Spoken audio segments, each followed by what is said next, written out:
আমি আমার মা, আমার মেয়ে এবং আমার হাজব্যান্ড আমরা চারজন এসেছি। ঈদের মধ্যে আসলে আমাদের বাংলা মুভিটা দেখার একটা সৌভাগ্য হয়। বাংলা মুভির এখন প্রচণ্ড এমন একটা লেভেলে চলে গেছে, প্রতিটা মানুষ এখন পরিবার নিয়ে বাংলা মুভি খুব সুন্দরভাবে দেখতে পারবে। সাকিব খানের মুভি সত্যি কথা বলতে টিকিট পাইনি। বাংলাদেশের মানুষজন এখন সিনেমামুখী হচ্ছে। এখনকার যে ভিএফএক্স বলেন, সিনেমাটোগ্রাফি অনেক ভালো। সেই টিভির সামনে বসে 90s সময়ের যে জিনিসটা সেটা মিসলাম। আমি আজকে দুটো টিকিট একসাথে আমরা ফুল ফ্যামিলি সহ এসেছি। উৎসব দেখে বের হলাম, এখন ইনসাফ দেখতে যাচ্ছি। পরপর একদিনে দুটো, জি আমি পরপর দুটো মুভি দেখছি। না আজকে আর দেখার হয়নি, টিকিট পাইনি। টিকিট পেলে হয়তো দেখা।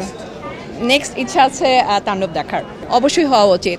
পরিবার নিয়ে দেখার একটা সুন্দর একটা সুযোগ হচ্ছে, এন্টারটেনমেন্টের একটা সুযোগ হচ্ছে। আর ডেফিনেটলি অনেক ভালো। বাংলাদেশের মুভি অবভিয়াসলি টপ ক্লাস, যে কোনো জায়গার সাথে তারা ফাইট করার জন্য প্রস্তুত।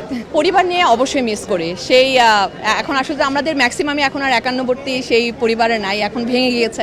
তো দেখা যাচ্ছে যে একসাথে বসে সেই টিভির সামনে বসে 90s সময়ের যে জিনিসটা সেটা মিস করি। বাট এখনকার যে মুভিগুলো হয়েছে, বাংলা মুভিগুলো, সেগুলোর সৌজন্যে এখন সমস্ত পরিবার নিয়ে এখন আমরা সিনেমা হলে এসে মুভি দেখতে পাচ্ছি। আমি আমার মা, আমার মেয়ে এবং আমার হাজব্যান্ড আমরা চারজন এসেছি। অবশ্যই হওয়া উচিত, কারণ আমাদের হচ্ছে যে এখনকার বাচ্চাদের যে একটা এন্টারটেনমেন্টের জায়গা এখন কিন্তু আর আগের মতো নেই। আমরা যেভাবে করে খেলাধুলার জন্য বাইরে বের হতে পারতাম, সেই জিনিসগুলো থাকছে না।